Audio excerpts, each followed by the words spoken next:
الحمد لله والصلاة والسلام على رسول الله أما بعد islaamku wuxuu nagu guubaabiyey zawaajka iyo guurka waxa uuna ka dhigay cibaado qofka muslimkaa uu ugu dhowaaday rabbigii subxaanahu wa tacaala wuxuu kaloo ilaahay nooga dhigay wax aan danahayna ku gudano waxyaaba nafsadeenna ku jira ayaa jira oo watar ahoo aan ku gudanayna guurka annagoo weliba ugu dhowaanayna ilaahay qofkana ilaahay uu ka ajir siinayo subxaanahu wa tacaala sidaa darteed ayaa xadiid wuxuu tilmaamay qof allaala qofkii doonaya inuu ilaahay la kulmo طaahiran mutahiran asagoo ah falyatasawaj alxaraa'ir ha guursado weliba xaraa'irta dumarka ah ha guursado ee xorta ah su-aasha aan doonaya inaan caawa dhexdiina ku soo tuuro jawaabna aan idinka sugi doonaa waxay tahay waa tee gabadha uu guursanayo wiilka muslimka ah gabadha la rabo in xuquuqaadka ay ka soo baxdo ee wiilka muslimkaa la doonaya inuu guursado waa tee ghaayada zawaajka iyo guurka ayuha alikhwa ma aha in la helo ama la soo saaro jiil hagaajin kara wax karinta tacaamka sharaabka alaabta waxyaabaha adduunka loo baahan yahay laakiin ghaayada guurku wuxuu yahay in la soo saaro oo la helo jiil taxqiijinaya oo dhabnimo ugu soconaya risaalada nebiga sala allahu calayhi wasalam oo ay kaalmaynayaan hooyo iyo aabe tarbiyo wanaagsan ay ku kaalmaynayaan fikirkiisa ay ka dhigayaan fikir saliim ah qalbi shariif ah suluug aad iyo aad u qiimo badan sidaa darteed ghaayada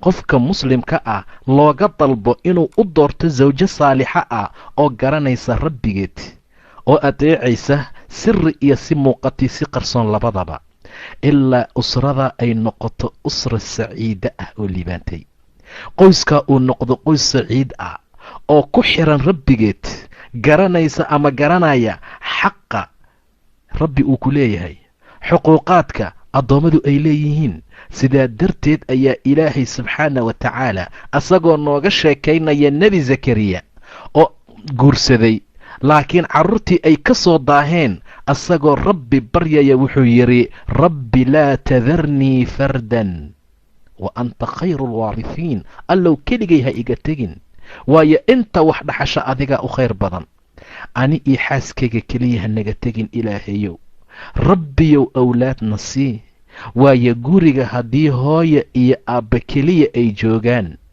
ciyaalna ay ka maqan yihiin weli raaxadii sidii loogu talagalay ma jirto ayadoo taa uu ka duulayo ayuu zakariya rabbi baryey oo yidhi rabbi laa tadarnii fardan wa anta khayru alwaarihiin inta wax dhaxasha adaa u khayr badan kollay owlaadaad isiisa adaa la noqonaya owlaadda aan dhala adigaa iskale oo qaadanaya adigaa isii adaana la noqonaya ilaahayow ilaah muxuu yidhi faistajabnaa lahu waanu ka ajiibnay wawahabnaa lahu yaxyaa wiil yaxya la dhacan siinay wa aslaxnaa lahu zawjah sawjadiisiina waan u wanaajinay sawjadiisii waa loo wanaajiyey see loogu wanaajiyey waxaa loogu wanaajiyey xuquuqaadkii ninkeedii ku lahaa ayaa la garansiiyey wayna ka soo baxday jaarka ayaynan ku qaylin jirin carab dheeri iyo cod dheer ma lahayn wa aslaxnaa lahu zawja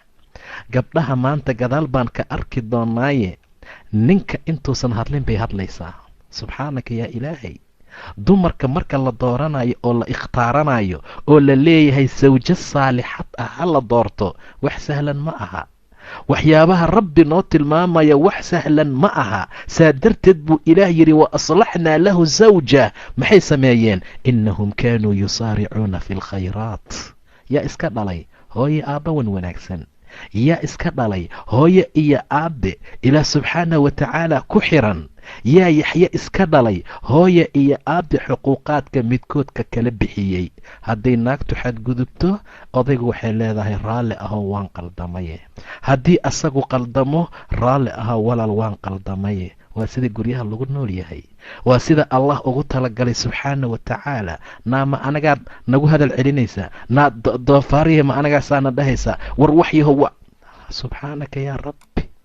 ma aha waxyaabaha ilaahay subxaana wa tacaala uu ugu talagalay usrada. goormee noogu dambaysay gabar raaligelinaysa ninkeeda?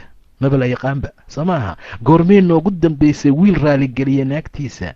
waa xaalad dhib badan. sidaa darteed baa walaalayaal xuquuqa sawjaynka ah mar allaala marka ilaahay uu baneeyey ee uu kitaabka ku caddeeyey waxaa loola jeeday in la helo usro mustaqiimo ah, in la helo qoys wanaagsan, in la helo beyt saciid ah oo liibaanay. saa darteed buu ilaahay yidhi maxay sameeyeen? innahum kaanuu yusaaricuuna fi lkhayraat. khayraadkay u degdegayeen. maxay kaloo samaynayeen? qoyskaa barakada leh. wayadacuunanaa, wayna baryayeen ragaban wa rahaban wa kaanuu lanaa khaashiciin. annagana waynoo khushuucnaayeen. sidaa darteed walaalayaal, doorashada zawaajka aan dhehee ama waxyaabaha gaayada ah ee aan ka doonayna guurku muxuu yahay? ma inaan ku shahwa gudano keliya? ma in aroosna loo dhigo oo xaflado la sameeyo keliya? ma in tv nalaka duuba keliya? ma in mataqaanaa jaraa'idada iyo websaadyada qaarkood baa lagu soo qoraa baryahan ee tahniyad aroos iyo waxyaabo kale? ma intaasaa gaayaheena yahay walaalayaal? ma intaasay ujeeddadeennu tahay? ma intaasaan u kharash garoobaynaa? ma intaasaan qaali hortiisa u fadhiisanaynaa? ma intaasaa xaaladeennu tahay? maya, waxaan doonaynaa inay soo baxaan duriyo saalixa ah oo rukuucaya, oo sujuudaya, oo dukanaya, oo tasbiixsanaya, oo rabbi weynaynaya subxaana wa tacaala. gaayaha aan ula jeedna waa sidaa. guurka ujeeddada aan ka rabna mar allaala markii shahwo gudashada iyo hooyada mataqaana xaaska kuu helinaya, wehelka kuu noqonaysa, dhinacaaga istaagaysa markaan ka bixina kadib waa inaan soo saarnaa jiil, waa inay soo baxaan duriyo, waa inay soo baxaan caruur saalixiin ah. tarkac wa tasjud, rukuucda, sujuudda, tasbiixsata, rabbigood weynaysa subxaanahu wa tacaala. saas waaye gaayaha guurka. sidaa darteed ayaa cumar ibni khitaab wuxuu oran jiray, nafteyda waxaan ku qasbayaa mararka gobol ka mida jimaac, inaan xaaskayga jimaaco. waxaanana ula jeedaa anoo jecel inay soo baxdo nasma, duriyo, naf ilaahay u tasbiixsanaysa subxaana wa tacaala.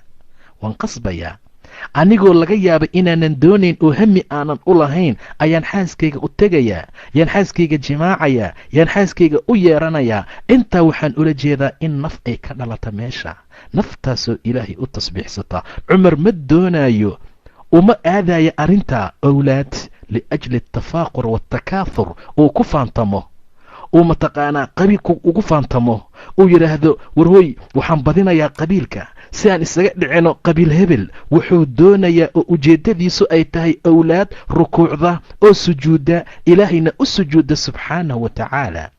saasuu markaa rabaa.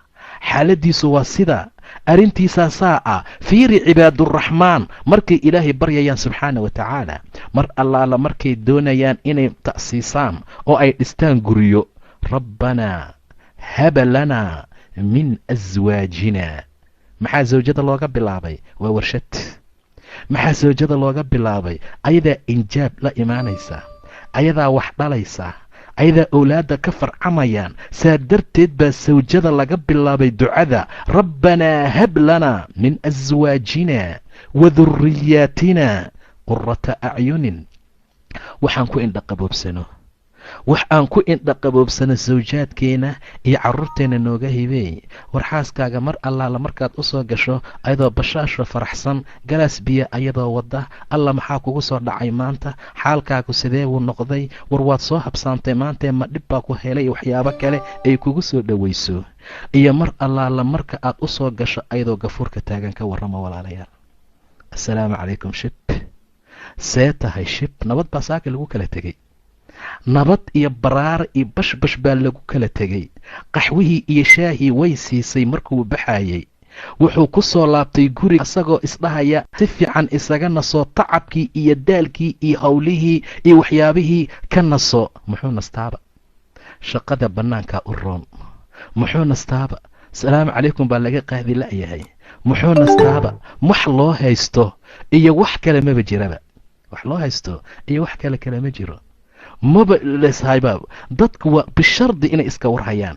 shaygu waa shay macquul aha loo baahan yahay. saa darteed baa wiil ama gabar waxay tiri baa la yidhi hooyaday iyo aabbahay iskama warhayaan.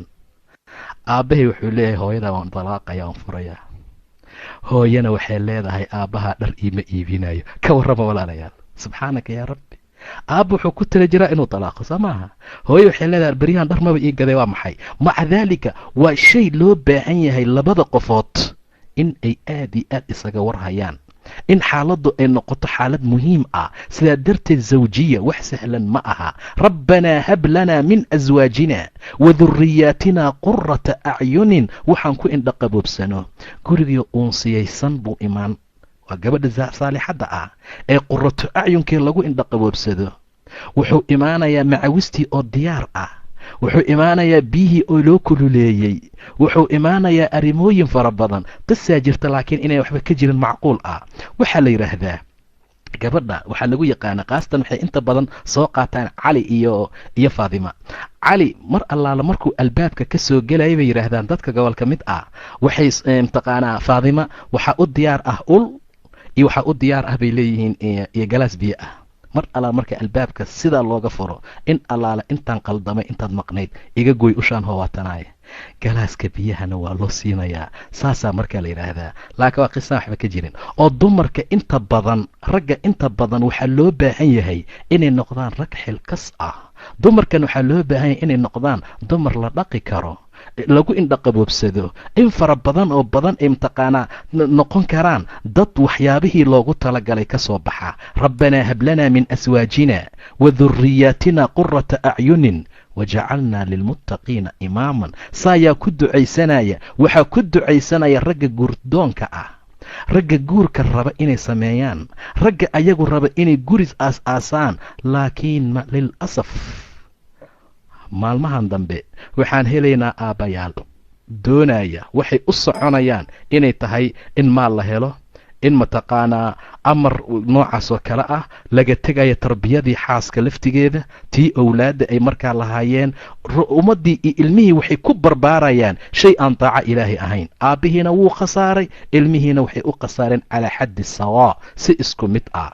sidaa darteed ayaa waxaa loo baahan yahay qofka muslimka ah mar walba inuu dardaaranka ilaahay ku haya qalbiga. yaa ayuha aladiina aamanuu quu anfusakum wa ahliikum naara. ehelyadigii nafyaalkiina iyo ehelkiinaba naarta markaa ka ilaaliya oo ka badbaadiya. saa darteed ahmiyada keentay in zawjo saalixa ah la helo waxay noqotay xaalad noocaas ah.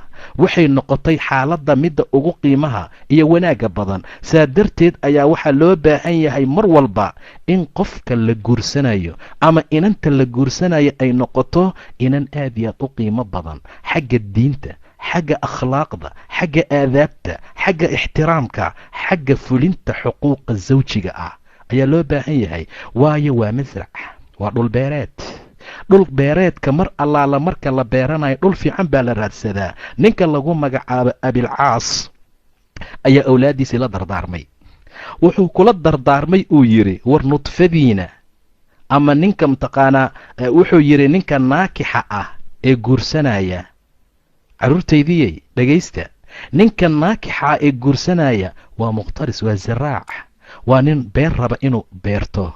ee qof walba iyo shaqsi walba oo idinka mid ah ha iska fiiriyo meesha uu abuurkiisa ku ridanayo, meesha abuurka uu ku ridanayo. waayo gabadha waa zarci sida ilaahay tilmaamay subxaana wa tacaala. nisaa'ukum xarthun lakum, waa beero oo kale buu yidhi ilah subxaana wa tacaala.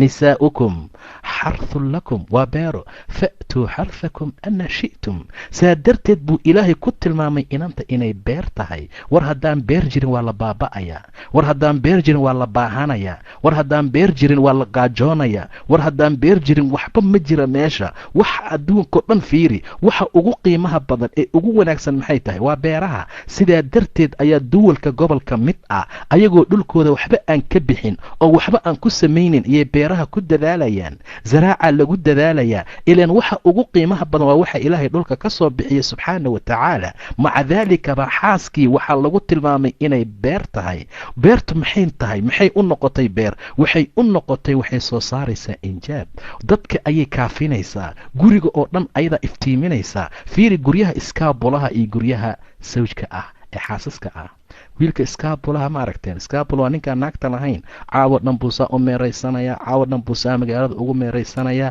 albaabka markuu saa usoo furo tafash uu taagaya isagoo dhanba sariirtii waa isku dardarsan tahay galaaskii uu shaaha ku cabay geeskaasuu yaalaa waa wasaq weli iishak maxaan dhahaa asagoo dhan si kale surwaalkii halkaasuu ku tuuran yahay macnaha waa xayaata aan xayaato fiican ahayn waa xayaataan wanaagsanayn waa xayaato aan qiimo lahayn haddaynan inani jirin oo ay xaas guriga joogin ninka noocaasa dhibaatuu la kulmayaa sidaa darteed baa iskaabulaha waxaa laga yaabaa inuu ka gaari waayo inuu sariirta goglo oo sideedii uu ku jifto berin uu kaga dhaqaaqo shaqo ku aado saa dambe uu markaa ku soo noqdo xayaato aan qiimo lahayn xayaato aan wanaagsanayn ayaa lagu magacaabaa xayaatada wiilka zawjka ah ama gabadha sawjada ah see waay xaaladooda ayagana mar allaala markaad meel dheer ka soo socotaad guriga udugiisii waa marka guriga uu yahay guri laysku ixtiraamo oy gabadhuna xaaladda ay rabto ahamiyaddeeda ay leedahay oo xaqa lagu leeyahay ay garanayso gurigayoo udgaaya gurigayoo nadiif ah sariirtii oo goglan wixii oo wada fresh ah wixii oo wada wanaagsan bal weligaa ma ku martiqaaday nin mataqaanaa casuubi ah ama iskaabula ah iyo nin xaas ah isku wada fiiri midka iskaabulaha wuu ku kaxaynayaa xaguu ku geynaya mataqaana makhaayad buu ku geynayaa maqaayadii baad dhex fadhisaa koo xaggaasuu wax ka cunaya koo halkaasuu jooga dabayshii waa kusoo maraysa dadkiiba saa kuu soo mara intaa laga baxaya waxyaabo fara badan wixii oo dhanba wax hagaagsan ma aha iskaabulo wuu ku soo kaxaynayaa bannaankuu kugu sheekaynaya waa ku macsalaamaynayaa anigoo xaas ah ka waran haddaan ku martiqaado ama aan ku casuumo maxaan samaynayaa marka ugu horaysa marka xaaska loo sheego oo la yidhaahdo caawa martidaasaa imaanaysa ama maanta dadkaabaa nala soo qadaynaya qol qaasa sooma diyaariyaan dumarka soo uunsi iyo cuud iyo waxyaabo kale laguma shido mar allaala marka albaabka uu ka soo gelayo meel gudboon oo dadban oo waxaa la fadhiisiyaa marka hore dabayl iyo dad saas usii maraayo iyo dad saa usii maraya ma jiro biyo marka hore ama casiiraad ah ama juus ahaa loo dhigaa soo maaha waa intaan qadada la gaarin waa la ixtiraamayaa waa la maamuusayaa saabuuntii gacanta uu ku dhaqan lahaa oomadii ee biyihii diiranaa waxyaabo fara badan yaa tilmaami karaba marka laba nolol oo isku dhow ma aha laba nolol oo kala saraysa oo kala qiimo badan waay laakiin waa goormee waa marka wiilka uu garto xaqa ay inanta ku hoos nool ay ku leedahay uu ixtiraamo ayaduna ay garato wiilka qaba xaqa uu markaa ku leeyahay waa intaa waa marka intaa la helo haddii intaa la waayo soo maaha wax qiimo ah ama wanaag ah ama sharaf ah oo meesha laga gaaraya ma jiro gurigana wuxuu noqonayaa guri jaxiimo ah oo dhibaato badan oo mashaakil fara badan markaa leh saa darteed qofka muslimka ah waa inuu doortaa zawja saalixa ah u dhasho awlaad lagu tarabiyeeyo taacada ila subxaana wa tacaala usradaa waxay noqonaysaa usro saciida ah usradu haddii usro saciidaa noqoto waxay kari kartaa inay ku socoto manhajka dacwada ilaahay subxaana wa tacaala ee ilaahay diinta amray subxaana wa tacaala hadafka ahdaafta aan u noolnahay waa dacwo walaalayaal saa darteed ayaa mar allaala marka guriga saciid uu noqdo dacwadii ay u fududaanaysaa dadkii hore mid kasta oo soo islaama mid buu dacwada gaarsiin jiray saasay anagu noo soo gaartay haddii annagana aan ku socono dariiqa dadka naga dambeeyaan gaarsiinaynaa haddaan sidaa yeelinna waxay noqonaysaa dhibaato iyo dad hadafkii loogu talagalay aan markaas samayn walaalayaal wiilkii gabadha markay isguursadaan guurkuna uu u dhaco si islaami ah waa lasoo kaxaynayaa guri baa laisku imaanayaa soo maaha guriga marka layskugu yimaado gabadhii wax allaala waxay qarinaysay oo dabeecad xun oo dhan bannaanku u soo baxaya xaqiiq wiilka wax kasta oo dabeecad xun uu qarinayna bannaankuu keenaya. maalmaha lays rabo iyo maalmaha laysku yimaado maxaa farqi u dhexeeya ma taqaanin. maalmaha lays rabo gabadha waxa ay jeceshahay ama wiilka uu jecel yahay bay kula hadashaa. wiilkana waxa asaga uu jecel yahay yuu gabadha kula hadlaa. cashaa loo keenaa dumarka gobol ka mid ah, hadiyooyin baa suuqa looga soo qaadaa, saacad qaali ah baa loo keenaa. war markaaba lagaa helaya maxaa lagaaga waayey markay xaaskaaga noqotay?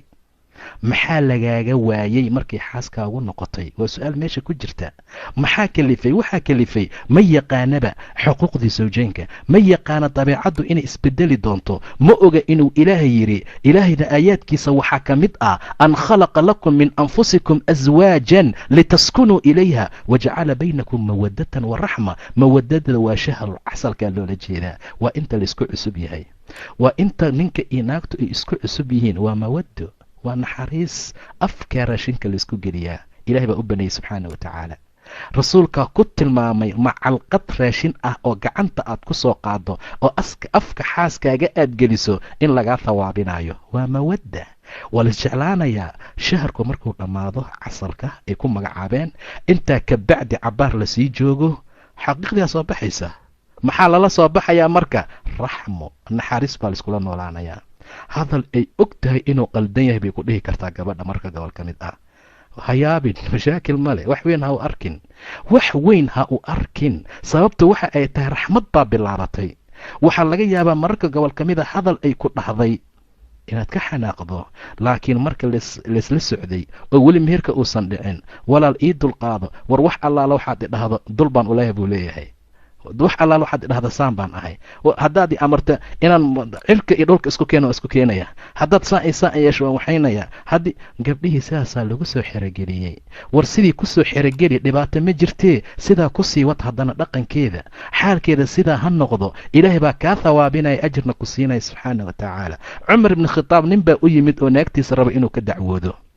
albaabka markuu saasoo arkay, ilan guryaheenoo kale fillooyinka iyo meelahan gabtaa ma ahayn, kor waa layska arki jira mararka gobol ka mid ah. cumar radiallahu canhu meeshaasuu fadhiyaa baa la yidhi.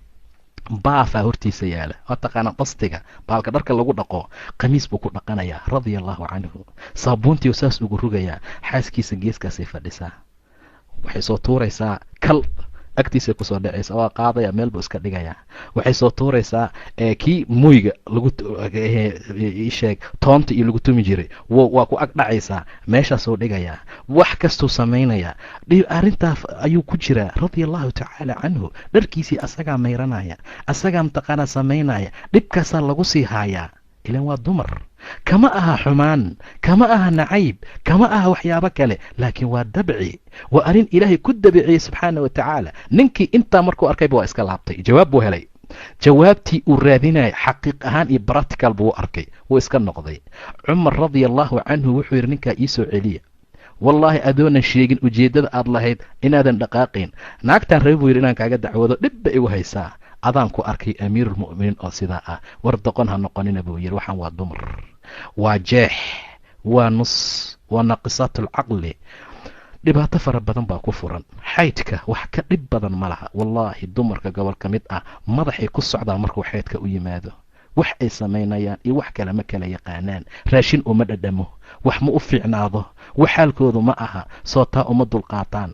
raashinka ee ciyaalkii dhalmadoodii iyo waxoodii oo kale waa dhib. annaga shahwaadkeenii ayaga ayay mataqaanaa dul saaran tahay, waa kulayl kale. intaasay naga hayaan oo dab oo naaray ku jiraani, makal ay nagu soo tuureen iyo war nacas yahow naga tag iyo ay ku dhaheen maa wax weyn ka dhigaysaa. nacas hadday ku dhahdo way ku ammaantay xaaskaaga.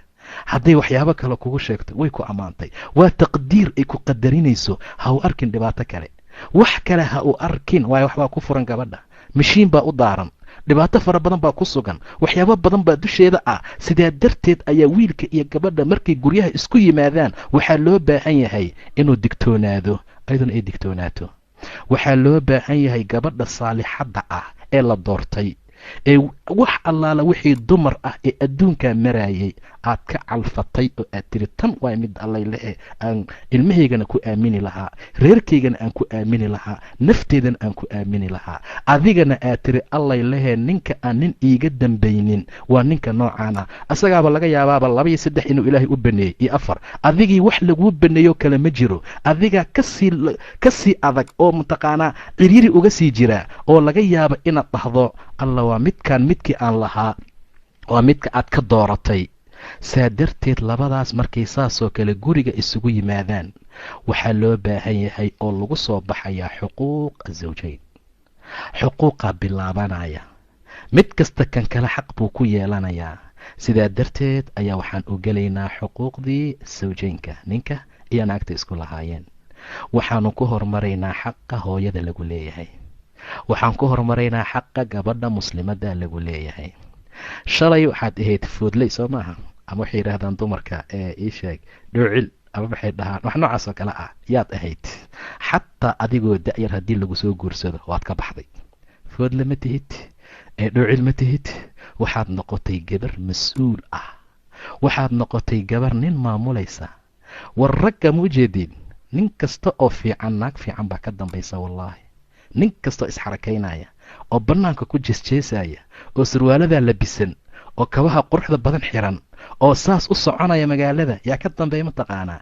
gabar saalixad aha ka dambaysa, gabar wanaagsan baa ka dambaysa. war ragga gobol ka mid a qamiiska ku wasaqooba mana is oga, war ragga gobol ka mid ah kabaha kale noocay qaataan mana is oga. intaas waa dhibaato dumar, intaas waa naagaan saalixad ahayn. 3 qofkii lagu arsuqo waxaa lagu arsuqay shaqaawo iyo cadaab adduun iyo mid cadaab adduun. waa naag xun, waa mataqaanaa jaar xun, waa guri ciriiri ah sida rasuulku tilmaamay sal allahu alayh wasalam, sida nebigu tilmaamay.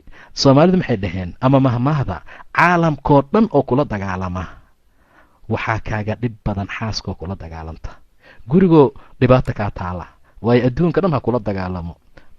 mashriqiisii maqribkiis maxay kaa qaadayaan haddii inan aad leedahayo ku dejiso, ku ilowsiiso, ku hurdisiiso, ku caanasiiso, wax walba ku ilowsiinaysa. maxaa kaa maqan? waxba. weligood ha qayliyaano, weligood wax kasta ha sameeyaano. nin kastoo fiican naag fiican baa ka dambaysa. nin kastoo saalixa waad aragtaan oo wanaagsan kuma gaarin wanaagga kartidiisa, xaasaa joogta. waxbaa ilaahay ku arsuqay subxaana wa tacaala. 3 ninka lagu arsuqo waa sacaado adduun, gabar saalixad ah iyo jaar saalix ahoo fiican iyo guri waasica. guriga waasica qolalka faraha badan ma aha. 2 qol allahayow deganaada ama 1 qol. waa guri diinta lagu oogo, waa guri walaalay iyo walaala laysdhaho. war doqon yahow iyo doqonya xaggee jirtay? war wax yahow saan ah xaggee? war waxaan yaa guursan jiray? war waxaan xaggee iga soo gashay? war ma indhahan la'aa markaan tan guursanay? gurigii saasaa ciyaalka lagu dhalayaa maanta, saasaa maanta ciyaal lagu dhalaa. walaaley, alla ka cabsiga, is-ixtiraamka, hadalka fiican. markuu u yeeraya nebiga caaisha muxuu dhihi jiray? yaa xumayra tayare casey. waa hadalkan ugu fiican. magacba magaca ugu wanaagsan baa laysugu wici jiray, laakiin magacba magaca ugu xun baa maanta isugu wacnaa. magacba magaca ugu xun baa maanta laysugu wacaa. fartay iskagala hadlaa ninka inaagtiisa maanta gobol ka mid a. suulka yaa la iskala hadlayaa. markuu u wacayana suulku ugu wacayaa ama ciyaalku u dirayaa. waayo wuu iskala weyn yahayba gabadhii. ayadii waxay leedahay ma isagoo saana anisaan ii geli kara, way iskala weyn tahay. haye adna isla weynow, soo baaba meeshii ma aha. war aaway xuquuqaadkii, war aaway gurigii saalixa noqon lahaa, war aaway gurigii wanaagsanaan lahaa, war aaway gurigii cizada iyo waxa lahaan lahaa. aaway hooyadaa buu leeyahay, hooyadaa aaway aabbaha ma baxay. xaaladda noocaas ah subxaanaka yaa ilaahay. war sidaa ma aha walaalayaal. war guriga waxaa loogu talagalay laysku ixtiraamo, laysku qadariyo. war gabdhaha gobolka mid ah waxaa la rabaa inay dhararaan imaashaha ninka, saacadday saas u eegta mar walba, inay saacadda saa u fiirisa mar walba. alla maxaa ku dhacay? alla si xaaladu tahay? alla maxaa soo qabsaday? ihtimaam qalbigeeda inuu ku weynaado, qalbiga ninkaaga qalbigaaga inuu ku weynaado. waayo markii qaswatu uxud ay dhacday, xamnata inay taan filaya gabar saxaabiyad ah yaa walaalkeed iyo mataqaanaa waxa lagu dilay waa Muscab ibn Umayr xaaskiisa. waxaa lagu dilay dhowr qofood dagaalkii. markaasaa loo yimid oo la yidhi adeerkaa waa la dilay. innaa lilaahi wa innaa ilayhi raajicuun bay tiri. markaasaa layidhi aabbaha waa la dilay innaa lilaahi wa innaa ilayhi raajicuun. markaasaa layidhi walaalkaa waa la dilay innaa lilaahi wa innaa ilayhi raajicuun. ninkaagiina waa la dilay. qaalat innaa lilaahi wa innaa ilayhi raajicuun wasaaxat markaasay qaylisay ay barooratay.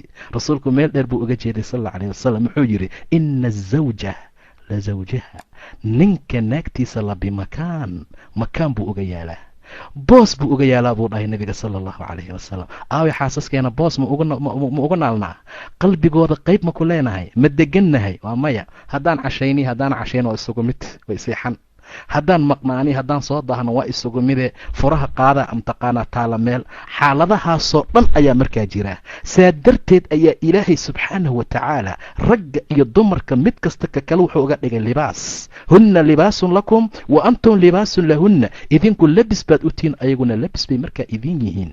labis ayaad u tihiin, iyaguna labis bay idin yihiin. maanta labis layskuma aha xaqiiqda marka la fiiriyo. guryaha burburka, dhibaatada, nacalada, qaylada, mashaakilka, buuqa, dagaalka, sawaxanka, isnacalada, isharaantiga, isqaylada, ishabaarka yaala haddaad aragto waa la tacajubayaa. dadkaanaba dad islaama maba dhehaysidba. guurkaanaba guur islaam ku salaysan maba dhehaysidba. mashaakilka meesha jira adkeynta iyo weynaantu markaa leeyahay. saa darteed walaaleel isqadariya. gabadha muslimadda ah mar allaala markay aqalka soo gasho waa mas-uul. waxay mas-uul ka tahay nin rag ah. nin rag ayay mas-uul ka tahay. ma og tihiin raggu inay xasili waayeen oo aad idinka xasiliseen? ma og tihiin aadan markii la abuuray inuu dooqay, uu wareeray oo wax xasiliyey wax dejiye la waayey, ilaa waxaa dejiyey qof haween ah. war dumaroo meel fiican baad joogtaan. war dumaroo hool weyn baad noo haysaana ha nagu soo jeesanina. in badanna noo dulqaata. in badanna dhaqanka noo hagaajiya. in badanna waxyaabaha aad ku tabanaysaan iyo waxyaabaha kale si wanaagsan oo diiniya ugu kala baxa. saasuu ilaahay amraya subxaana wa tacaala. aadan waa la khalqay. markii la qalqay kadib uu xasili waayey yuu ilaahay xaabuu abuuray subxaana wa tacaala. yaa aadam uskun anta wa zawjuka aljanna. xasita baa layidhi adii zawjadaadaba jannada gala. wamin aayaatihi an khalaqa lakum min anfusikum aswaajan eesh litaskunuu ilayha. ma nin baa xasili karaa? wallahusan kombyuutar xafiis kaga shaqayn lahayn haddayna naag jiri lahayn. wallahusan gaari uu ku wadi lahayn qad sariica ama hayweyga ilaa inay naag jirta maahane. wallahusan wax kasta isku khasi lahaa haddaysan dumar markaa jirin. haddaysan dumar jirin lee waa waxa keliya ku xasili karo. waa waxa keliya dejin karaa. waa waxa keliya hagaajin karaa. saa darteed dumarka aad guursanaysaan dumar xilkas ah oo wanaagsan ka dhiga. taasuu ilaa kheyr iyo wanaag ku geenaya subxaana wa tacaala. xataa wuxuu ka hadlay rasuulka ridaaca dumarka axmaqiinta ah yaynan idiin nuujinin hablihii ee ciyaalkiina. waayo waxbaa ka dhalanaya. wuxuu ku barbaarayaa cunuga uu ku caqliyooba uu ku koraa. waa radaaca, waa nugmada. sidaa darteed ayaa dumarka mar walba loo fiirsadaa. gabadha haddii kalaab laga soo guursaday maanta maxaa laisku guursadaa? waxaa laisku guursadaa markii video lasoo duubo meel aroos ah oo waddan kale la geeyo, gabar ka dhex cayaaraysay ka dhex boodboodaysa videogu ninkii arkayaa taa u calaamadaysanaya, ciddeedii buu raadinayaa. saasaa markaa guur ku dhacaa. haye gabar noocaasoo saas lagu guursaday ilaah baan idinku dhaariyay maxay noqon kartaa? ilaahan kugu dhaariya saas wax ma u kicin kartaa? iska taa qiyaam inaad u kicisa iyo witri aad la tukatee. caaisha maxayri nebiga dadab buu ayaan anigana hortiisa mutacarid baan ku ahaa. mar allaala markuu leelka dhammeeyo witriga u dhiman yahay wuxuu i dhihi jiray quumi yaa caaisha, caaishay kac fa wutiri ilaa witri. haye tu oo cajal ay ku boodboodaysayo inta muusig loo daaray wiil ay kula ciyaaraysay ayaad calmatay oo calafkaagii noqday. calafkaaga meel xunu galay. saa darteed ayaa waxaa intaad soo waday ma laga yaaba saas wax inaad u kiciso. weliba xadiis buu nebigu ku tilmaamay. ilaahay ha u naxariisto nin walba oo kacay oo 2 rakacadood tukaday xaaskiisii kiciyey, hadday diidana biyo qabow intuu gacanta ku soo qaaday wejiga uga rusheeyey. ayadana alxamdulilah ilaahu khayrku sii tiri ee kacday weysaysatay 2 rakacadood tukatay. sidoo kale allah u naxariista gabar kacday 2 rakacadood tukatay. sawjkeedii walaal istaag oo kac oo tuko waa waqti xasaasiya tiri. markuu hurdada isku dhejiyey aragtayna intay sacabka biyo ku soo qaaday shab wejiga uga siisay. ilaahay khayr allah ku siiyo gabadhii u duceeyey ee kacay ee 2 rakacadood tukaday. ninkana daakiriinta lagu daraa, gabadhana daakiraadka lagu daraa. ma laga yaaba in salaad la isku kiciyo? in iska daa in biyo wejiga laysaga shubee waxa ka dhacaya kaale arag mashaakilka habeenka dhacaya. haddii laga yaabo ka ugu fiican markuu kiciyo dhaho istaag ee salaada subax tuko ee naga daa ay tiraahdo ka ugu fiican waxaa laga yaabaa inuu masaajidka aado, ka kalena inuu iska ag seexdaaba dhici kartaba. xaalkaas waa macnaha. saa darteed gabadha muslimadda ah ee lasoo guursaday ee guri la keenstay, walaalay ciyaalnimo iska daa, walaalay ayuutaan geli lahaa iska daa, walaalay dad fara badan baa jira oo ummadda dadka ku dira. waxaa dhici karta gabadh inaan dahab loo iibinin oo uu wiilku yidhaahdo walaal wax mahay gadaal aan kaaga iibina oo aad raali ku noqoto. war dumar fitno badan oo guryaha inay dumiyaan uun adduunka u joogaa jira. inta loo soo galaa walaha gabdhaha qaarkood waxaa laga taabanayaa meeshaan sadriga, walaal maxaa dhacay kii guduudka maba ku xirnee, faq caawi habeenkaasoo dhan maba mataqaanaa lala hadli karaba, wax la weydiin kara ma laha. xaalkeeda waa sida fartaa wax kuma jira miya, jijin laguma iibin miya, kan laguma samayn miya. way jiraan kuwa noocaas ah. hadday idiin yimaadaan jijinta iyo dahabka maba jecelin dhaha, ta aakiran sugaynaa. xaalku waa sida. gabadh caaqil waa inay noqoto, gabadha waa inay maskax yeelato. war waxaa la yidhahdaa shaytaan gurigaagu kaa saaraa, kiisana kuma geeyo. wallaahi dumarka saa dhahaya wallaahi san nin lahayn, wax ixtiraamo oo qadariyaysan lahayn, wallaahi wax ka dambeeyaysan lahayn. waxay rabtaa inay aqalkaaga dumiso. adaa guri leh, adaa sharaf leh, adaa qiimo leh, adaa rag leh, adaa lagaa mas-uul yahay, adaa nin gadaashiisa ka soo kacaya. markaasay isaga kaa dhigaysaaba mid ugu sarrayso ugu qiimo badan. markay kaa tagta wallahi meelay ku hooyata ma laha. laba dahab bay haysataa iyo laba faraati iyo hal maxaa la yidhahdaa ka gacanta la geliyo bushaleeti iyo waxyaaba la mid ah. xaaladda noocaas ah ayay dumarka gobol kamida ka shaqeeyaan. marka walaalay adiga markaad guriga imaanayso waxaad u imaadaa ilaahay dartii subxaana wa tacaala. waan soo tilmaanay hadda sababta lagu ikhtiyaartay waxay tahay inaad soo saarta wiilal iyo gabdhar xijaabta oo rukuuca oo sujuuda oo ilaahay subxaana wa tacaala dartii wax u sameeya. xaaladda noocaasaa lagu keenay.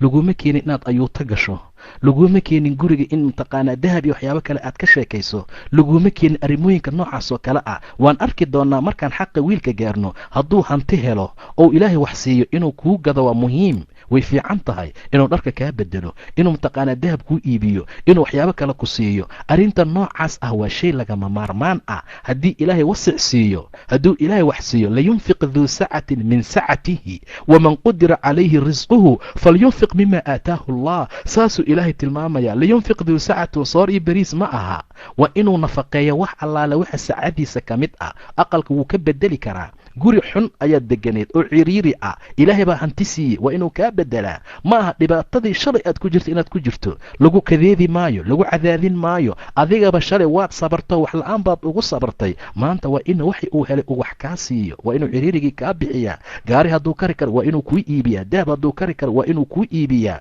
wa amaa binicmati rabbika faxadid. ragga gobol ka mida ayaa waxaasoo dhan waxay u arkaan waxyaabo aan waajibba korkeeda ku ahayn.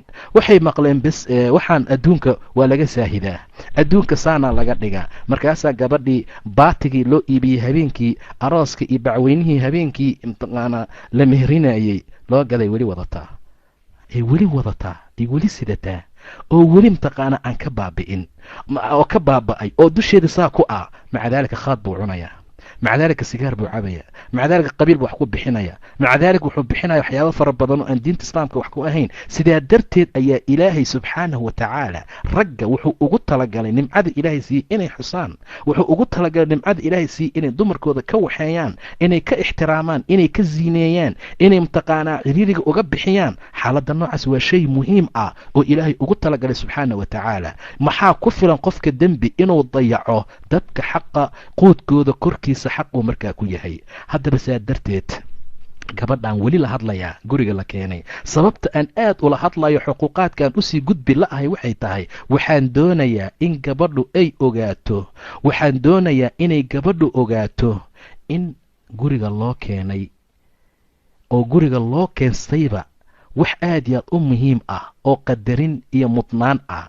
waayo ninkan wuu baxayaa, ninkan wuu maqnaanayaa, ilmihiisii baa lagugu aaminayaa, hantidiisaa lagugu aaminayaa, asagoo dhan baa isaga kaa aaminay. xaaladda noocaas marka waa inaad ogaataa ilaahay idinkii insha allahu tacaala. gabadha marka muslimadda markay arrintaa ogaato, xaqa ugu horeeya ee ugu weyn ee maanta laisku mari la-a maxay tahay? waa wujuubu taaca. in taaco ay waajib ku tahay inay ogaato, ninkaas inay adeecdo. wax allaala waxaan macaasi ilaahay ahayn, wax allaala waxaan macaasi ilaahay ahayn waa lagu adeecayaa. maanta waa midda laysaga hor imaanayo. ayadan waxay doonaysaa inay aroos aado, asagana ilmaha uu celiyo. sooma dadkeena yurub jooga ayadu asagana wuxuu doonayaa inuu shaqadii ka yimaado oo xaaskiisa uu la istimtaaco, xaaskiisa iyo ciyaalkiisa uu dhex joogo. taasuu markaa jecel yahay.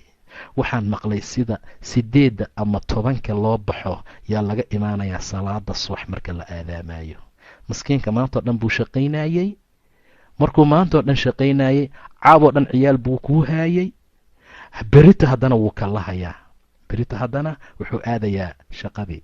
aabay ujeeddadii lagu soo guursaday? ma inaad soo boodbooddo caawo dhanoo gabar iyo wiil isguursanayo aad ka soo dhex shaqayso? maxaad ka helaysaa? war maxaa ajirka aad ka helayso? war muxuu yahay waxa ilaahay subxaana watacaala uu kaa siinayo?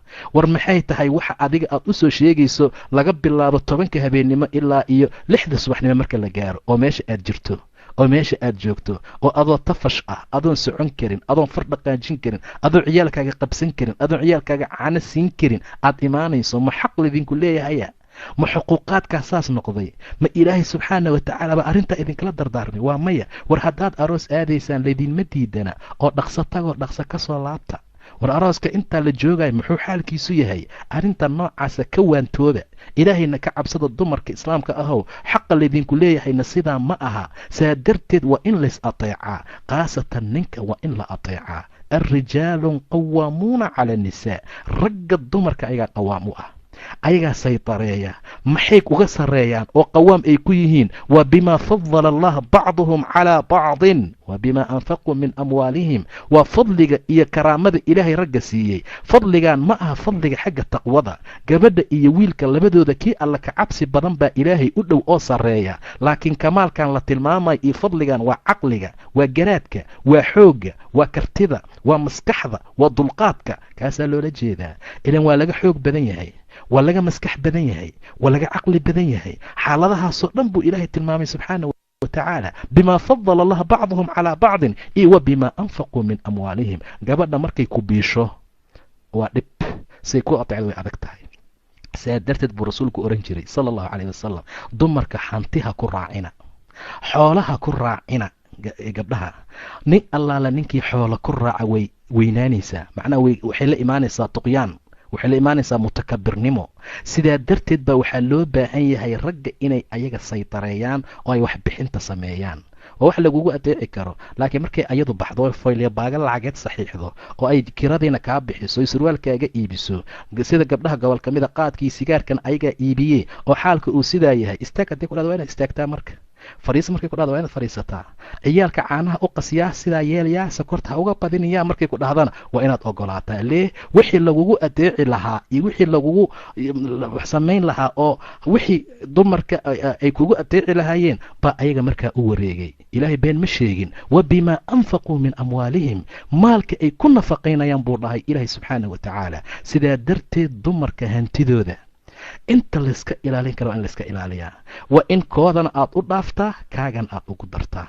inta badan maxaa laysku laayaa ragga? khaasatan in badan haddaan idinla hadlo dadkiina banaayaha ku maqan, maxaa laysku laayaa? lacagta gaalada ay ka timaan soomaa sabreed maa la yidhahdaa, maaqan waxyaabaha kale. waxa laysku furo, waxa laysku dhibaateeyo, waxa laysku maakileeyo. hooyadii baa loo diraa iyo hooyaday baa loo diraya, aabahii baa loo diraya, aabaha baa loo diraya.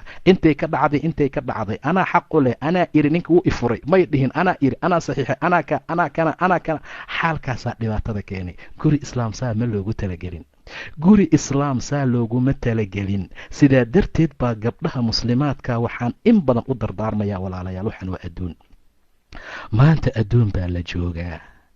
ninkaaga ogow waa jannadaada ama naartaada, jannadaadii ama naartaada. gabar walba oo dhimata buu dhahay nebiga sala allahu calayhi wasalam, gabar walba oo dhimata zawjkeedana uu raali ka yahay sala allahu calayh wasalam. si fiican u dhegaysta. zawjkeedana uu raali u yahay, jannada ilaahay ayay gelaysaa subxaana wa tacaala. jannada ilaahay ayay gelaysaa. iska ateeca walaalayaal. wixii macaasi ilaahay waa gooni. waxaan adduunka waa laysku ateecaa. war adduun iyo ummad iyo dowladi kala dambayn bay ku sugan tahay. guri hadduusan kala dambayn jirin burbur buu u dhow yahay. hala kala dambeeyo, halays ixtiraamo, hadhow anigana wiilasha waan la hadli doonaa burjawaasinimo iyo tigtatoorinimo ma aha waxyaabaha, laakiin gabadha muslimadda ahay adaan caawa kula hadlayaaye adeec oo ilaahay subxaanahu watacaala baa ku amray. ilaahay baa ku amray subxaanahu watacaala in amarka looga dambeeya ragga wa bimaa anfaquu min amwaalihim. intaa wixii ka dambeeya gabadha muslimadda ah ee ilaahay subxaanahu watacaala diintii iimaanka ku manaystay waxaa lagama maarmaan ah inay ninka u samirto. maxay kugu samraysaa? gacan tabardari hadday timaado. maxaad ugu sabraysaa? waxyaaba hadday yimaadaan. ilaan adduunkan maalinta waa la haystaa, maalinna waa la waayaa. maalinta la helo haddii ninkaagii noqdo, maalinta la waayana aad talaaq codsato, ada laftigeeda dhibaatadeeday leedahay.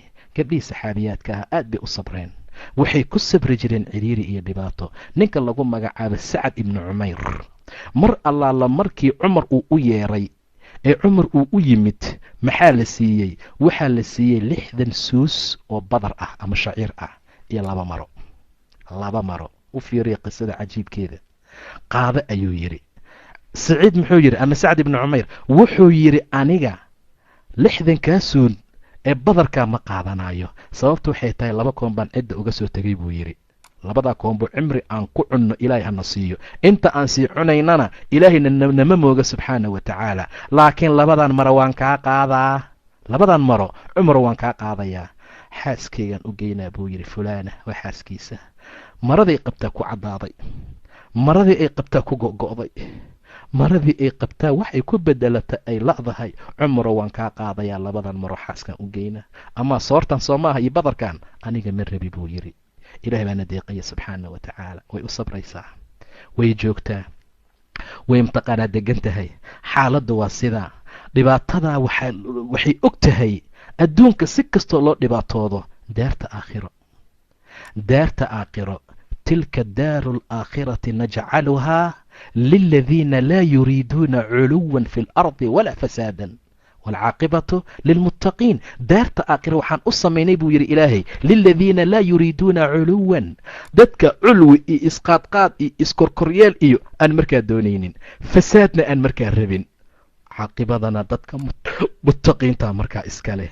walaalay, taqwada haddaad ku dadaasho ciribtasan adaa iska leh. xariirtii jannaad uu ilaahay kugu qurxinaya subxaana wa tacaala.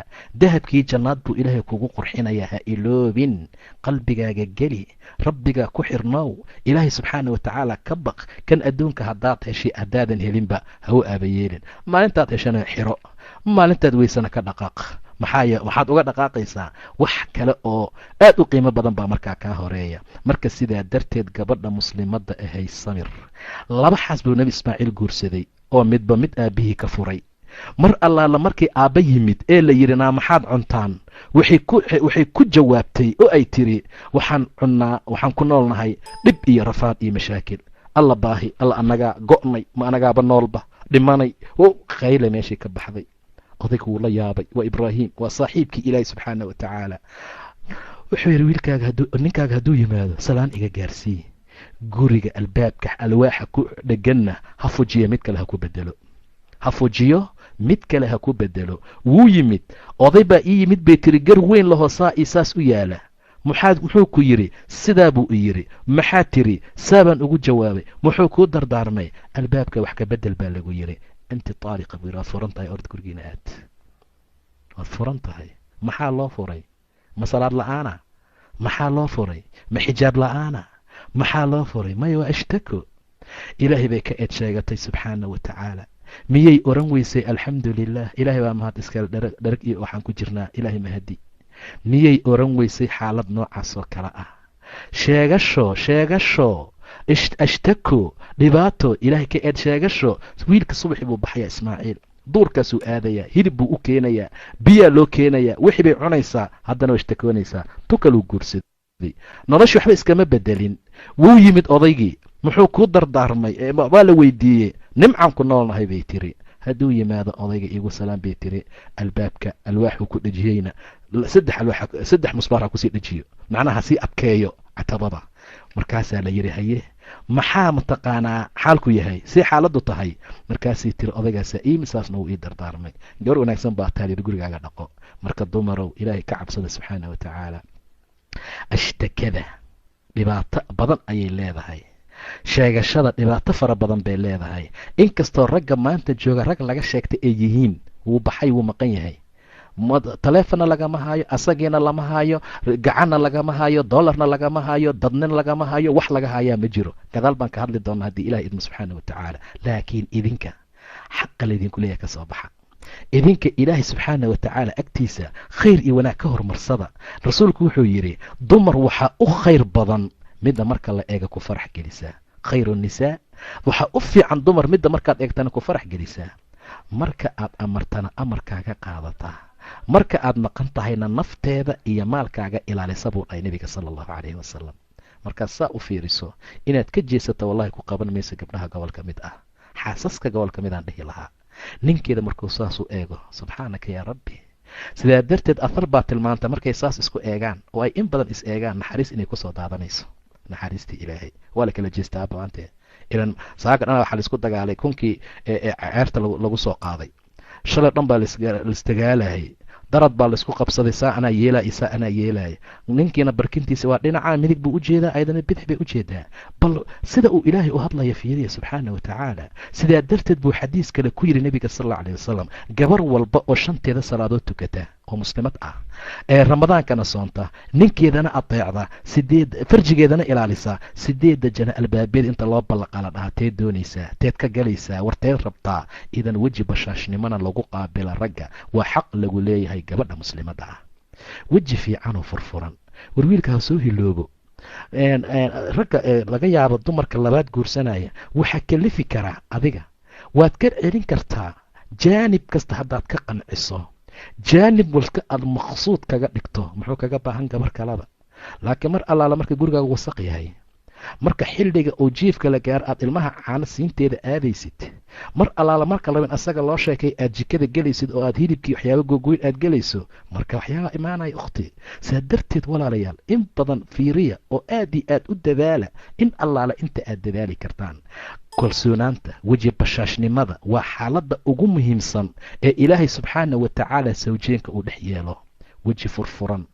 maxaa loo ogolaaday mataqaanin? wiilka salaada cishaa'iga kadib in la seexda ayaa nabigu u tilmaamay. in la hadlaa mamnuuca, ilaa dadka wacdi iyo diin isku sheegaya maahane, ilaa marti kuu timid oo aad u sheekaynaysa maahane. ta saddexaad mataqaaniin waa ninka naagtiisa sheekada uu u sheekeeyo iyo gabadha sheekada ay ninkeeda u sheekayto. inaana kala dharkin baa la rabaa.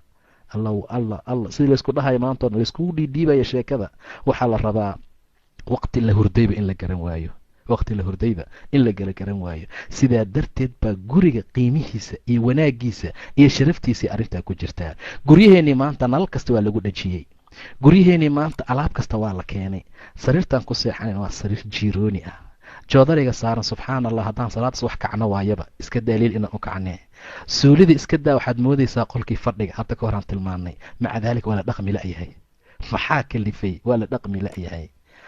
caw ayaa kor ka saarneyd baa la yidhi saxaabada gurigooda. roobka markuu yimaado wuu soo daadanayaa. nebi maxamed gurigiisa joodariyaa yeelay, caloosha liif baa laga geliyey, qumbe. maca daalika kaalay sida loo dhaqmaya arag, sida qayla la-aanta arag, gurya la-aanta arag.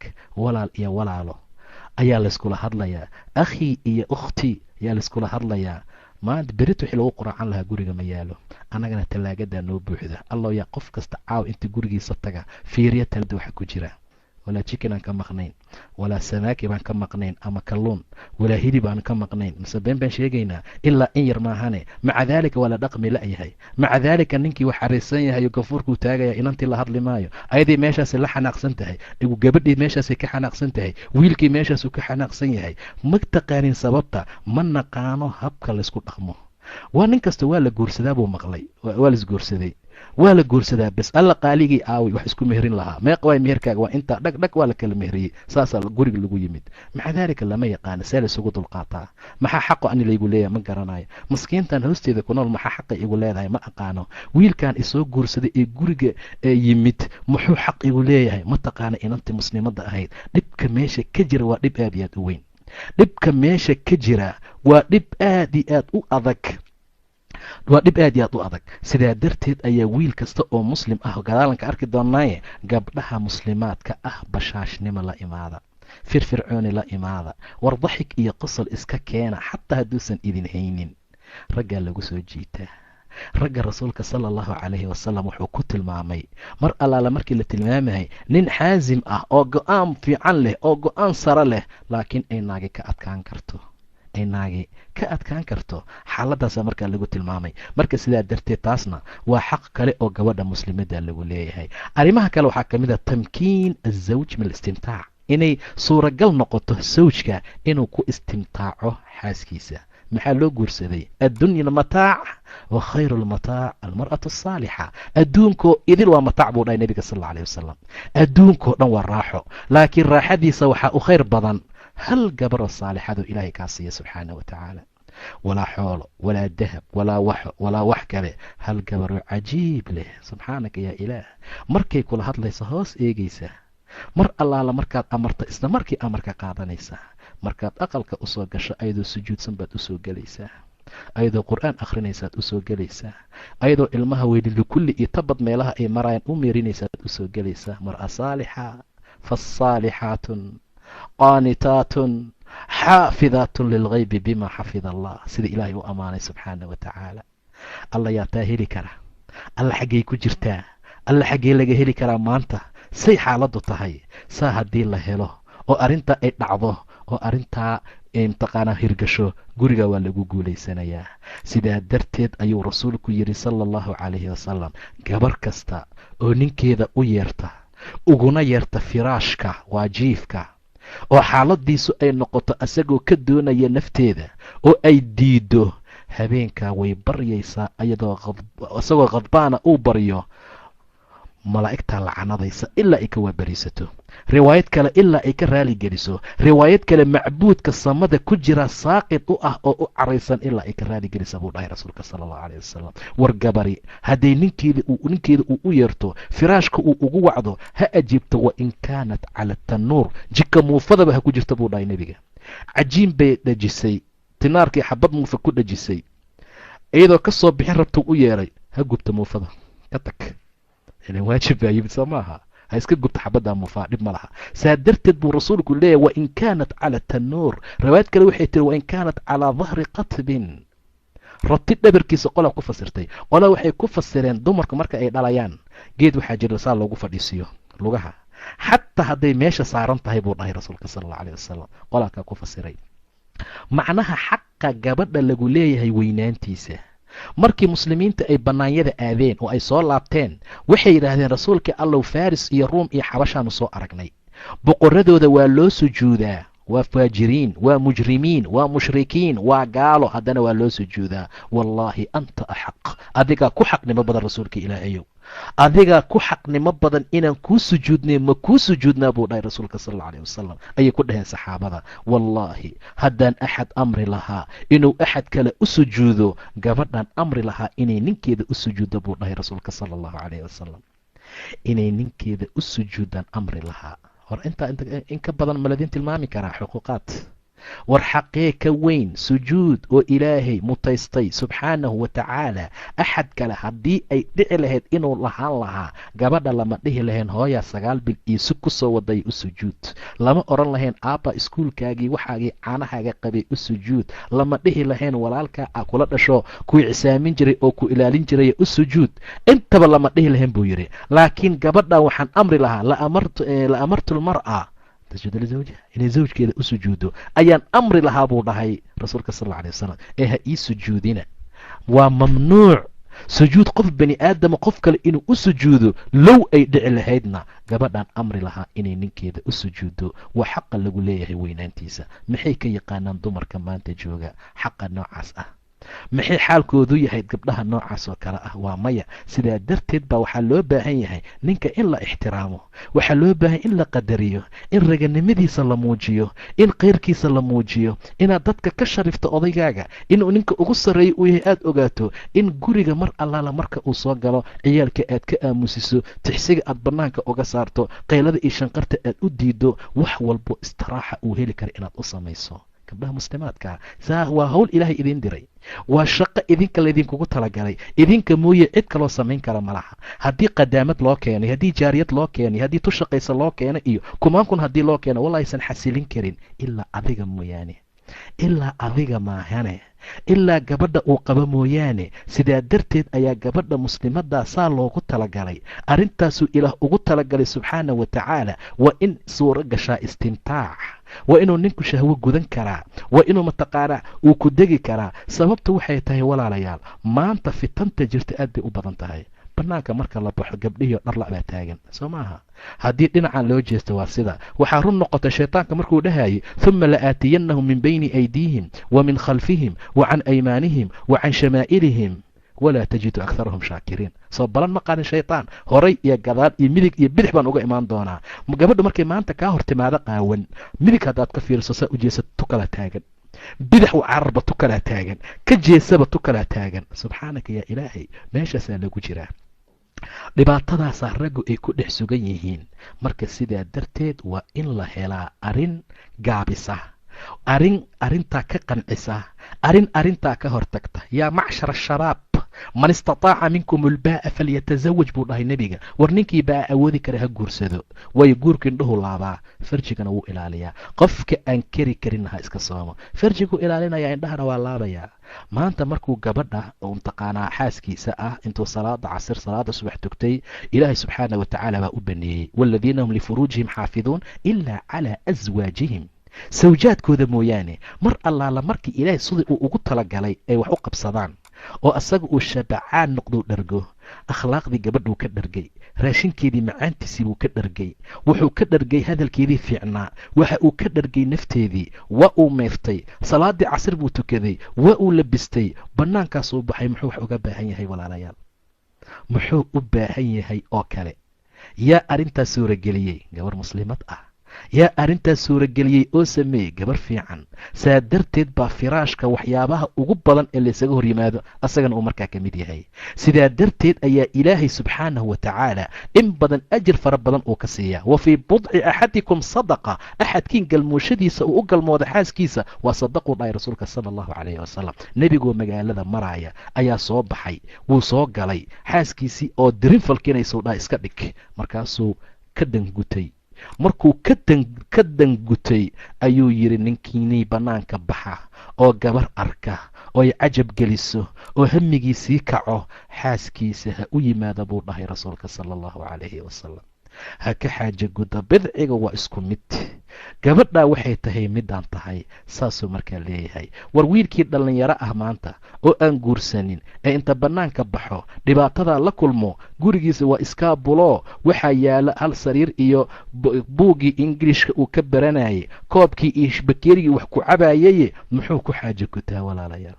yaa macshara shabaab man istataaca minkum ulbaa'a falyatazawaj, ha guursado, indhuhu laabaa, farjigana waa xifdiyaa. qofkaan keri karina ha sooma buu dhahay nebiga sala allahu calayhi wasalam. waa inay suura gashaa hawsha noocaas ah. arrinta noocaasa ilaahay asagoo tilmaamaya wuxuu yidhi fal'aana baashiruuhunna, haddeertaan xaasaskiina u taga buu dhahay ilaahay subxaana wa tacaala. fal'aana baashiruuhunna wabtaquu maa kataba allaahu lakum, ka raadsada wuxuu ilahay idinka qoray owlaad ah. awlaad ka raadsada buu dhahay ilaahay subxaana wa tacaala. lama dhihin ilmihii ka raadiya keliya, maa kataba allahu lakum buu dhahay ilahay, wixii ilahay kaaga qoray. hadduusan ilahay nooga qorin ka waran, maka helaynaa? waa maya. ma aha marka inaan raximka ka gubno, ma aha inaan dhakhtar jeexjeexa u geyno, ma aha inaan xaaladda samayno, ma aha inaan iswaalno. waa inaan ilaahay qaldihiisii qadarkiisa ku raali noqono subxaana wa tacaala. gabdhaha muslimaadka ah, xaq noocaas ahyaan waa shay muhiim ah oo looga baahan yahay. waa arrin ilaahay ugu talagalay subxaana wa tacaala. waa arrin muhiima oo xasaasi ah. waa arrin ilaahay subxaana wa tacaala uu ku xiray ilaa ay ka raali geliso inuu ilaahay lacanadayo ama ay malaa'igtu lacanadayaan, ilaa asaga uu markaa ka raali noqdo oo markaa ay ka raali geliso. haddaba xuquuqaadka gabdhaha lagu leeyahay bacdamuu aad iyo aad u fara badan yahay, aniguna weliba kii wiilasha gaarin, kii gabdhahana aan 1 iyo 2 markaa joogin, ayaa mar kasta waxaan ku dardaarmi lahaa cushro wanaagsan, dhaqan wanaagsan. war guryihii maanta waxaa laga bedelo. war gabar kastay isku dayday xataa, bal isku day, bal waxuun inaad ka bedesho. maalin walba dad baa la heshiisiiyaa, maalin walba walaalayaal maalin walba dad baa la kala dhex galaa, waa nin inaagtiisa. lee maxaa dhacay? maxaa laydin dhex gelayaa? maxaa laydiin heshiisiinayaa? maxaa sirtiina loo ogaanayaa? maxaad tahday iyo maxaa samaysa loo dhahayaa? walaalayaal idinka wixiina xalista. dhihi maayo laysma qabanaayo, waa la isgaarayaa. dhib waa dhici karaa, mashaakil wuu imaan karaa, waa la isgaari jiray. markaan xaqa wiilasha gaaraan arki doonaa. cali bni abi taalib faadimo wuu ka xanaaqay maalin, inta uu iska baxo masaajidka jiiftay, ma dhardharbaaxin, ma garaacin, ma laadin, ma haraantinin, ma caayin, biyo kulul kuma shubin, galaaskii wuxuu watay madaxa ugama dhufanin gabadha. aayar buu iska tegey, masaajidkuu iska jiiftay. nebi moxamed baa u yimid sala allahu calayhi wasalam gurigii faaduma. calina ma joogo, waqti qoyliisuna waa la marayaa oo hergel ma ah. ka waran ninka ragga wixii gurigiisa ka bixiyey waqti ay duurnimo taho la qabeeyey. waa waqti dhibaato badan, waa xilliyada ilaahay uu dido xataa inay ciyaalka noo soo galaan. min bacdi salaati alcishaa min qabli salaati alfajr, waxiina tadacuuna hiyaabakum min adhahiira, wamin bacdi salaati alcishaa. saddexdaa waqti xataa ciyaalka yaryarkaa idiin soo garaacana buu dhaha ilaahi subxaana wa tacaala. aabe baa layidhi adeerka aawa cali. markaasay tiri waxoogaa waan isku dhacnayoo iima soo hergelin maanta. muxuu sameeyey sala allahu calayhi wasalam? iisoo raaraadiye buu dhahay, dad buu u diray. war cali meeshuu jooga hadda iisoo ogaada. wiil yar baa soo arkooyi rasuulkii allow, cali masaajidkuu hurdayaa. wallaahi masaajidkuu ugu galay rasuulka sala allahu calayhi wasalam, masaajidkuu ugu galay. cali oo maradii ka dhacday oo dhinacaanoo dhan ciid ay ka gaartay yuu nebigu ka tirtiraya sala allahu calayhi wasalam, asagoo odhanaya qum ya abaturaab, qum ya abaturaab, qum ya abaturaab. war aabbihii ciidow kac, war aabbihii ciidow kac. abaturaabba aad baan u jeclaa buu dhahay cali radia allahu tacaala canhu. waa la soo kaxiyey gurigiisa la keenay. intaa almushkila way dhammaatay. waxay soo faagfaagaysaa 3 sano ka hor dhibkii la gaarsiiyey maanta. haddii laysku dhaco oo laguu keeno oo islaax la sameeyo, maya maalintii wiilkii aan dhalayay oo hadda waa cunug socda oo mataqaanaa iskuul dhigata dugsi dhex maraya, ay leedahay maalintii aan cunugaas dhalayo saas saas yeelay, maalintii kaas aan dhalayo saas saas yeelay, maalintii subxaanaka yaa rabbi. intaha almushkila way dhammaatay. xaaladii waxaa layidhi rasuulka laftiisa, rasuulka iyo caaisha way isku dhaceen. abubakar baa yimid, markaasay yidhaahdeen kaalena kala garsoor bal abubakarow, ilaahay ku keenaye, ani iyo gabadhaadaan isku dhacsannahaye. rasuulka sala allahu calayh wasalam abubakar meeshaa lasoo fadhiisiiyey oo la yidhi uu yidhi rasuulka ilaahay kaalena kala dhexdhexaaday. intaa wixii ka dambeeyey wuxuu yidhi rasuulka, caaishay ma hadlaysaa mase ma hadlayaa? yaa dhahay nebi maxamed. macnaha dooda ma bilaabaysaa ma furanaysaa? aabbaa fadhiyee mase anaa furtaa? qul bay tiri walaa taqul ila alxaq. hadal bay tiri laakiin been ha sheegin. subxaanaka yaa rabbi. hadal bay tiri laakiin xaq mooye wax kale ha ku hadlin. abubakar intii luu rabayba waa soo istaagaye, caaishuu u tegaye, dharbaaxa la yaqaan buu ku dhuftay. ila waa gabadhiisiiye. ma rasuulkii allaad leedahay xaq ku hadal bay u yidhi. say ku dhacday inaad nebiga dhahdo walaa taqul ila alxaq? ma nebi maxamed baa been sheegaya? way soo carartay. ma bannaankay u baxday? maya. ma rasuulka aabbaheed gadaashiisay martay? maya. nebiga gadaashiisay martay. waa ninkeeda. saasaa laga rabaa ninka iyo gabadha. waa inay garan kartaa meel malja-eeda ilaa asaga mooye inuusan jirin. way soo oroday, wallahi nebi maxamed gadaashiisay martay. rasuulka abubakar gacantuu ka qabtay, markaasuu dha yaa abaabakar, anagu saan kuuma wacanin, iska bax buu yidhi. anagaa waxayna dhammaysanayne, anaga dharbaax iyo qof la dharbaaxa iyo arrintayna ma ka weyn tahay. khalaas orod bax, ukhruj bax yaa abubakar. sababtu waxay tahay xaaladooda ayagaa dhammaystay. saasaa loo baahan yahay. maba dhammaadaba colkeena anaga. colka ninka iyo naagta isqaba ilaa soomaali ay tiri colna ma aha heshiisna ma aha. war haddaadan heshiis ahayn maxaad iskula joogtaan? colna ma ahan, heshiisna ma ahan. sariirta unbaa heshiis lagu yahay, inta kale soo ma aha. waa col, layslama hadlo, wax laiskuma darsado, wax laiskuma waxeeyo. nin iyo naagtiisaad arkaysaa warqad isku qoraaya, warqad biilka ii dhaaf, sariirtaa loo saaraya soo maaha. ninka wuu imaana u akhrisanayaa, meesha uu dhigaya isagana. cunuga ayaa jiran, dhakhtar buu u baahan yahay, warqad baa lagu qorayaa, meeshaa la saaraya. wuu imaanayaa, dhakhtar hebel geey, lacagta meesha saaraya. heerkaasaa maanta la maraya. haddaanana laga bixin oo arrintaa la iska daynin, mashaakilka waa sii badanayaa. xaqiiqaadka gabdhaha inta noo dhimanna mawduuca danbaanu ka dhamaystiran doonaa, ka gadaalna raggaana u geli doona.